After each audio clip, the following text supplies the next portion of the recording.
Hello and welcome to our first ever Sales Sleuth video. We're super excited to bring this video series to you. My name is Carrie Sotala and I am the Chief Creative Officer at Wild Fig Marketing, and this is... I'm Jen Hiltonen and I'm the VP of Sales at Wild Fig Marketing. So today's topic is going to be on sales enablement. So Jen, as the VP of Sales at Wild Fig Marketing, has been in the industry for 20 plus years. How would you define sales enablement? Well, I think it means something a little bit different to everybody, but the easiest way to really explain it is the alignment of everybody on your team. So sales, ownership, leadership, even HR, just making sure everyone is aligned and heading towards the same goal for the company. Awesome. And I imagine that that is beneficial, right? And why would you feel like that's important or beneficial for, say, business owners? Sure. I think for business owners, we're sometimes removed from the day-to-day of what's happening with the sales team. So for the business owners, it's really important to make sure that everyone's aligned and heading towards that goal that they're passionate about and what they want to achieve.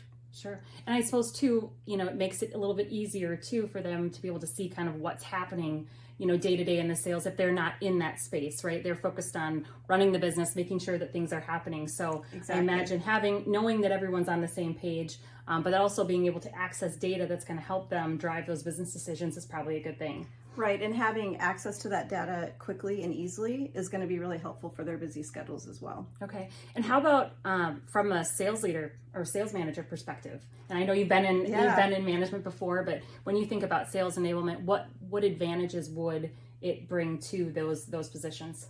I think that's probably the role that it brings the most benefit to.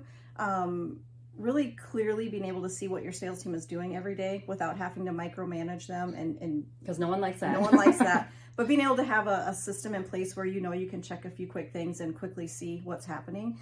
I think the other thing is just making sure that they can quickly and efficiently close deals, which is going to help everybody in the company move forward faster, is probably one of the best things with sales enablement. Sure. Yeah, I know. The shortening that sales cycle is huge. And how about for like the salespeople themselves? Because I know sometimes it's harder to get people, especially sales teams, on board with a new process or a new system when they've got their Excel spreadsheets or they've got their how they operate. Sure. Trying to get them all into the same one or get that buy-in can sometimes be hard. What advantages would you say it would bring to them? I think for the salespeople, most of them are motivated by money, which means closing deals. More deals closed makes more money, right? So if you've ever pictured yourself on a sales call and somebody asks a question that you need to be able to provide them information or an answer to quickly, having a really strong sales enablement strategy in place is going to allow the sales team to get content quick and being able to share that fast so that they're not digging around, wasting time looking for information to really keep moving that prospect forward. Yeah, that makes sense. And I think anytime, I know when we've talked with our clients that are in the sales space, trying to find content or figuring out like what content's going to help you close that deal is a challenge when you are, you're making cold calls, you're visiting, prospects, you have so many other things to do. So I can definitely see where that makes sense.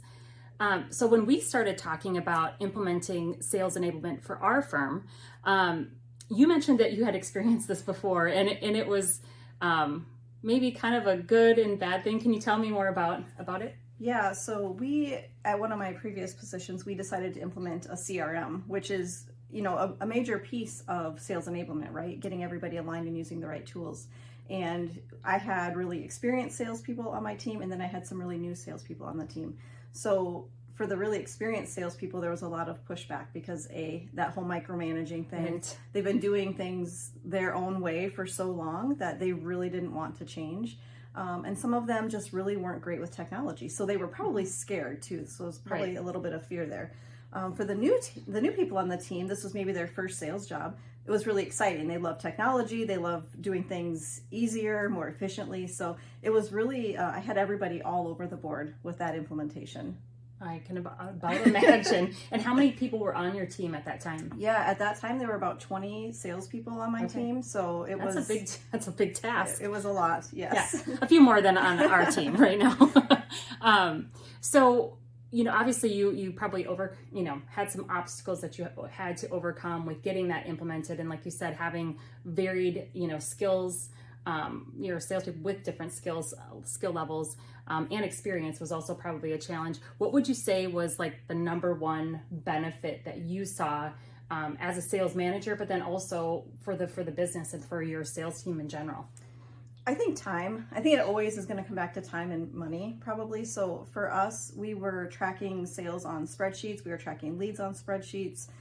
People had business cards all over their car. They had notes everywhere. And if a salesperson would leave, it was always trying to recreate all of that information and finding it and digging for it and getting it.